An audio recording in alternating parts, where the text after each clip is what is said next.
Assalamu alaikum, my dear students. Welcome to your chemistry class of Standard 9. Hope all of you are fine, sound and safe. Today I will start a new chapter, and that is chapter 7, Chemical Reactions. From this chapter, today I will mainly discuss about physical change and chemical change, irreversible and reversible reaction, and exothermic reaction and endothermic reaction. So let's start the class. At first, physical and chemical change. Physical change. This is a change in which a substance changes in form but not in chemical composition. That means in a physical sense, no new substance is produced. Only the change in physical state is occurred. Follow here, changing the shape of something. That means if we cut a big piece into small pieces, then there will be change only shape of that substance. So this is also a physical change. Now freezing, boiling or melting. If melt something, so it will just convert it from solid to liquid. If boil something, then it will convert it from liquid to gases. Just the change in physical state, not change in any chemical composition. That means substance is not changed here. Also dissolving. If we dissolve something in a substance and if there is no reaction occurred, then that also included in physical sense. For example, if we dissolve sugar in water or salt in water, in that time we know that there is not happening any reaction. So this salt water, sugar water, this solution is actually a physical change. Now, in a sense, we can say that a change, physical change is a change in size, shape or state but not in identity. Now, we will know about chemical change. Chemical change, actually, the atoms of a substance are rearranged into new substances with different chemical composition. That means in this change, totally new substance is formed. And generally in chemical change, there occurs this type of change. For example, color change. That means before the chemical change and after the chemical change, there will be change color of substance. Odor of substance also, bubbling. That means if there is production any gaseous substances occur, then there will create bubbling. Fizzing also in part of production of gas, production light of or heat, and the formation of a solid substance inside the solution. That means in chemical change, color change, odor change, heat or light change, etc. These type of changes may occur. For these pictures, these are examples of chemical change. Here, burning of coal, burning of candle, rusting of metal, explosion of firecracker, decomposition of organic matter, ripening of fruits. Actually, all are the examples of chemical change. You know that in each example, there is actually happened a chemical reaction, because chemical change is not possible without chemical reaction. So we can say chemical change means there is a chemical reaction. Follow here, methane. We know that in natural gas, the main composition is methane. So when gas is burned, then there is also happening a chemical reaction, and this is that methane in combustion reaction reacts with oxygen of air and produce what? Carbon dioxide and water vapor. So this is also a chemical change, and we can express this chemical change, and we know that in chemical change there is present a chemical reaction, or there is occurring a chemical reaction, and we know that a chemical reaction we can express like this way using an equation. Also, formation of water, this is also a chemical change, and this is also a chemical reaction. For this we can express this like an equation. Hydrogen reacts with oxygen and produce what? Water. Now, I hope you can clearly understand about the physical change and chemical change. Now, can you differ between them? Yes, I know you can. But also I am helping you to differ between them. Follow here. A physical change is the change of matter that occurs without changing the chemical composition of matter. And a chemical change is the change of chemical composition of matter. Usually reversible, I will discuss about this in next topics. Then new products are not formed. Yes, in physical change no new substances are formed, but in chemical change we know that new products are formed. Some changes occur when heating or cooling, that means physical state is change occur, but changes always involve absorption or release of energy. So like this way we can easily differ between physical change and chemical change. So my dear students, I hope now mostly clear all of you are about physical and chemical change. Then also once review the lesson following some interesting pictures. Follow here. Cookie crumbling, that means a big pieces, if we cut into small pieces, then there is actually happen a physical change. Ice melting, follow here. When we break a pencil into different parts, this is also a physical change. If we tear a page, this is also a physical change. If we dissolve sugar in water, this is also physical change. Here, burning of wood, this is converted into ash. This is a chemical change. Frying an egg, this is also a chemical change. Baking a cake, you know that in baking a cake there is actually produced carbon dioxide. For this this cake is so puffed. Lighting or burning a matchstick, and a nail rusting is also a chemical reaction. So like this way we can easily identify which one is physical change and which one is chemical change. Now I will discuss about reversible and irreversible changes.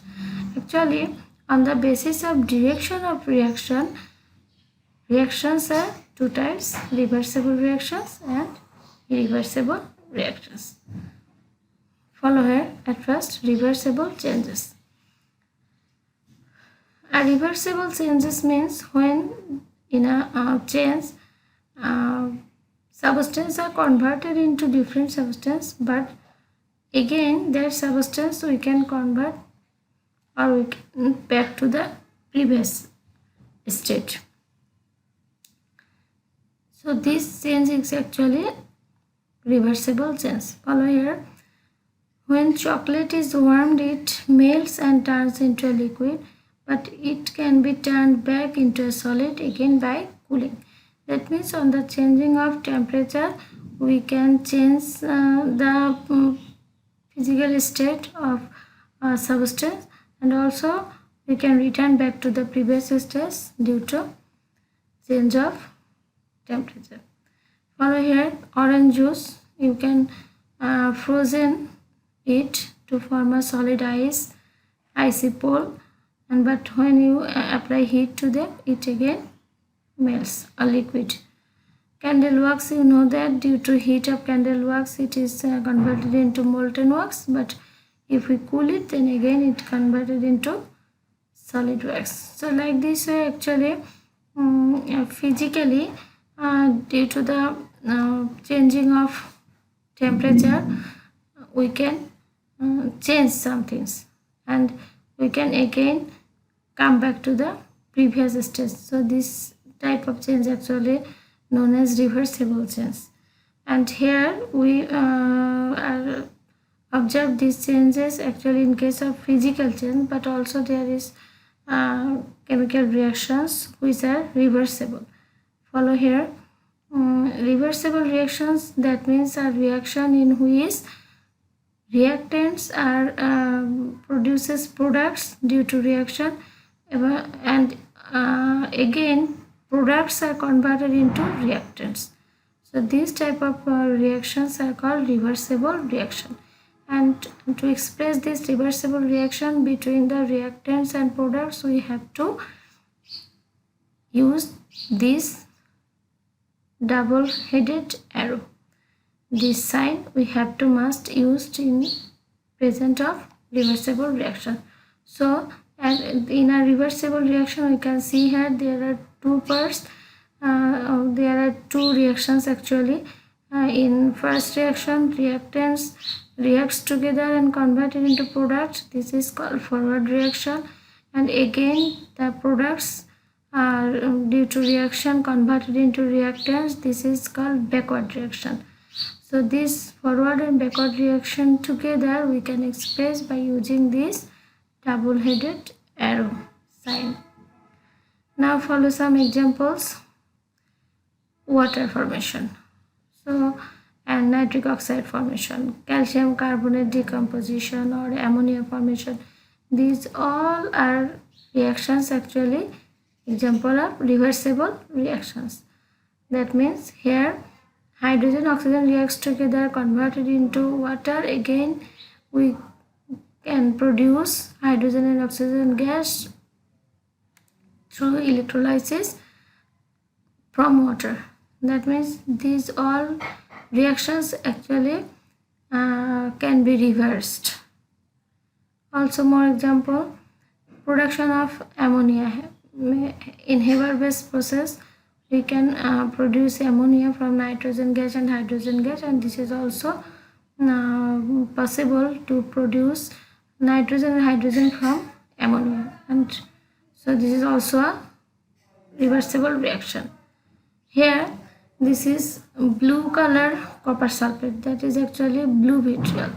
So if we heat this blue vitriol, then through evaporating the water it is converted into white color anhydrous or solid copper sulfate. But if you add some water, then again it converted into blue color vitriol. So this is also a reversible reaction. I hope you clearly understand about reversible reaction. Now, irreversible reactions. Irreversible reactions means the reaction in which only reactants is converted into products, but product cannot come back to reactants. So this type of reactions is called irreversible reaction. That means these reactions proceed in only in one direction, forward direction. And in this case, to express our irreversible reactions, we have to use this arrow sign. Follow some examples. Follow here. When we baking a cake, this is an irreversible reaction because this cake never you can come back to in its previous stage. Also metal rusting. When a metal is rusted, when an iron substance is rusted, then it never come back from rusted iron to the previous original or pure iron. So this is not possible. This is not possible at all. So this is also irreversible change. For example, frying an egg. When you fry an egg, then can you come and then you convert from this frying egg into a previous shape? Never. It is not possible. So these are the actually irreversible changes. burning paper, mixing cement, because when you mix sand, cement, water, then there is a chemical reaction is happened, and it never come back to its previous stage. So these are actually irreversible change, and most of the irreversible change actually are chemical change. Also, I have shown here some equations. These are also example of irreversible reactions. Follow here: barium chloride when reacts with sodium iodide, then there is produced barium iodide and sodium chloride. Like this way, all of the reactions are example of irreversible reaction, and you must express this irreversible reaction using this arrow sign between the reactants and products. Now, I hope you can understand about these irreversible reactions, and also you can differ between them. Actually, mainly between the reversible and reversible reactions, mainly two difference. A substance can return to its original state in reversible changes, and a substance cannot return to its original state in irreversible changes. And the chemical properties of the substance don't change, and here the chemical properties of substance must change. So these actually are main two difference between them, but also you can write here more, you can add here. For example, in reversible changes more time is needed, but in irreversible changes generally less time is needed. Our reaction speed is slow in reversible reactions, but in reversible changes reaction speed is generally more. Like this way you can add, or in expressing reversible reaction we use a double-headed arrow, and in case of irreversible reaction we use a single arrow. Like this way we can increase the number of points in difference between irreversible and reversible reactions. Now, my dear students, I will discuss about endothermic reaction and exothermic reaction. You know that endo means absorb and exo means release, and thermic means, you know, therm means temperature. So endothermic, that is actually related with the absorbing temperature, and exothermic, that is actually related with the releasement of temperature. So now we will see how a reaction is divided into two categories on the basis of changing temperature in reaction, and that is endothermic reaction and exothermic reaction. At first, exothermic reaction, the reaction in which heat is evolved, or heat is released, or heat is produced. That type of reaction is called exothermic reaction. For example, burning of coal. When we burn some coals, then what will produce? There is produced carbon dioxide and also a huge amount of heat energy. So this reaction is called exothermic reaction, because I have said the reaction in which heat is given out or heat is produced. More examples. All the combustions. So all the combustions reactions we can express the example of an exothermic reaction. Now we will see example of endothermic reaction. Endothermic reaction means the reaction in which heat energy is absorbed from the surroundings, or heat is accepted, or heat is grabbed. This type of reactions is called endothermic reaction. For example, frying an egg. If we want to fry an egg, then what we should be applied? Heat, isn't it? So this is a endothermic reaction, because for happening this reaction there is needed heat. Heat should be absorbed by the reactants, otherwise this reaction is not possible. For this is frying and egg is actually example of endothermic reaction. In photosynthesis reaction, you know that plants prepare their own food, but how? And for happening this photosynthesis reaction, for occurring this reaction, plants should accept sunlight, that means heat from the environment, isn't it? So it is also a endothermic reaction. Evaporation. How a liquid water is converted into water vapor? Due to accepting heat. So here also heat should be applied to liquid water to convert it into water vapor. So this is also endothermic reaction. So that means when any reaction, to occur a reaction, there is needed heat energy. In this reaction is called endothermic reaction. And both exothermic and endothermic reaction also we can express in an equation like this way. Follow here. When a water vapor is converted into liquid, then what is happened? Then heat should be released, isn't it? From gaseous substance, when it converted into liquid substance, then there some heat should be released, and this amount heat is actually produced here. So this is actually exothermic reaction. From reactants, this amount heat is produced or released. For this reaction is called exothermic reaction. And here this amount of reactions we will get as product. And endothermic reaction, when water from solid is converted to liquid, we should give some heat. So solid water, that is ice, accept this amount of heat and use this amount of heat and convert it into liquid water. So this is actually the example of endothermic reaction. Here it is here it acts as reactants and here it acts as products.